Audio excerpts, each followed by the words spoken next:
देवस्य धीमहि धियो यो नः प्रचोदयात्। बोलिए भारत माता की जय, भारतीय संस्कृति की जय।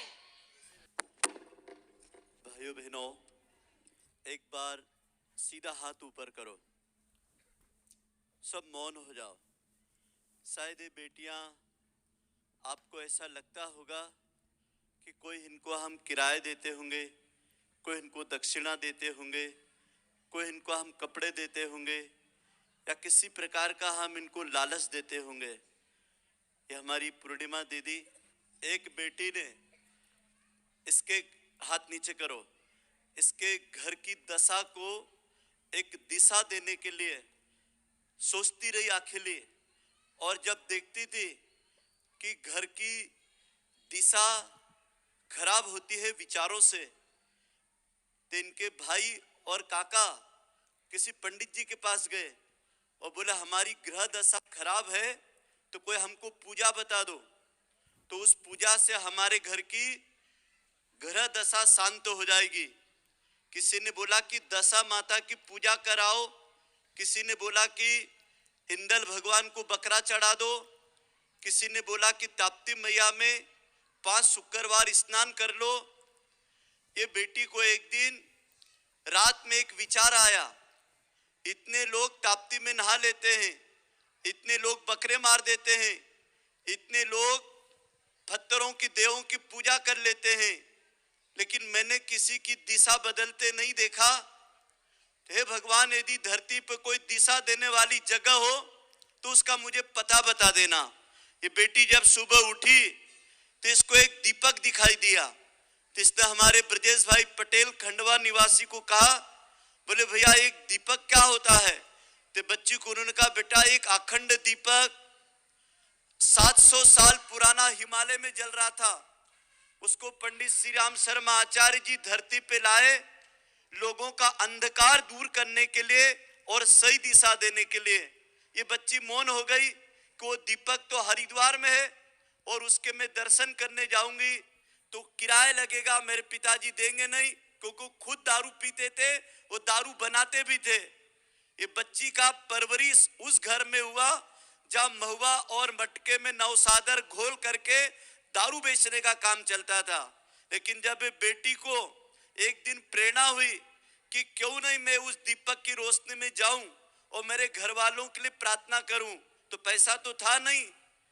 15 दिन तक किसानों के खेत में मिर्ची तोड़ने गई, कपास चुनने गई, 5 रुपए 4 रुपए किलो की मजदूरी इकट्ठी करके किराया इकट्ठा करा, और ये अकेली बेटी वहां करके गई शांति कुंज हरिद्वार, जहां प्रखर प्रज्ञा सजल श्रद्धा की समाधि है। अखंड दीपक को दर्शन करके समाधि के पास इसने एक बात कही, भगवान यदि मैं बेटी हूं तो मैंने केवल इतना अपराध जरूर किया है कि मैं बेटे के रूप में नहीं बेटी के रूप में पैदा हुई, क्या बेटों की तरह बेटियां दुनिया में क्रांति कर सकती क्या? तो इनके हृदय में आवाज आया कि बेटा और बेटी में कोई अंतर नहीं होता है।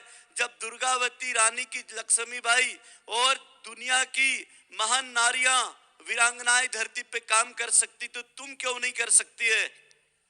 ये बेटी संकल्प लेकर के आई और एक बेटी ने 5000 बेटियों को ऐसा इसकी तरह बना दिया। बहुत सारे लोग कहते हैं हमको कि बोले युग निर्माण कैसे होगा, नई दुनिया कैसे आएगी? बोले बेटे और बेटियां रसातल में जा रहे हैं फैशन के नाम पे, मेकअप के नाम पे। मैंने कहा भैया आपको पता नहीं है कि दुनिया की बेटियां, लोग बेटों को चांद पे चढ़ाते हैं और बेटियां चांद पे चढ़ जाती है। मेरे भाइयों बहनों, अब वो दुनिया नहीं बची है। अब मेरे देश की बेटियां मिलिट्री में जाती है, मेरे देश की बहनें सेना में जाती है, मेरे देश की बहनें ट्रेन चलाती है, पायलट प्लेन चलाती है, जेट प्लेन के अंदर लड़ाकू विमान मेरे देश की बेटियां चलाती है। तो अपनी बेटियों को केवल nail polish, Lali lipstick, fair and lovely और मेहंदी में मत रखो, उनको सोने चांदी की जंजीरों में मत ले जाओ, फैशन और वैशन की दुकानों में मत ले जाओ, उनको युग निर्माण के झंडे के नीचे लाओ। और देश की नारी को यदि बचा लिया तो अगले बीज अच्छे पैदा हो जाएंगे, इसकी बात की गारंटी।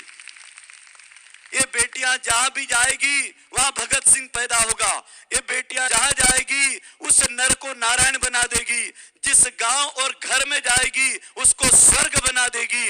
ये बात आप मानते हैं क्या? बोलो, मानते हैं क्या?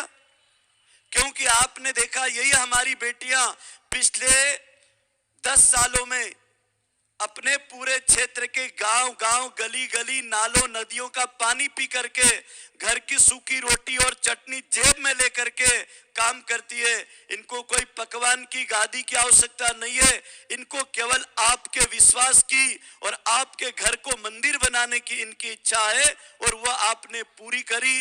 इन बेटियों के आह्वान पर आए, ये बेटियां आपका फूल खिला के सम्मान करती है और आपको नमन करती है कि आपको इन्होंने घर घर जाके निमंत्रण दिया। हमारे YouTube चैनल को सब्सक्राइब करें और बेल आइकन जरूर दबाएं। गायत्री धाम की समस्त गतिविधियों के बारे में आपको अपडेट मिलती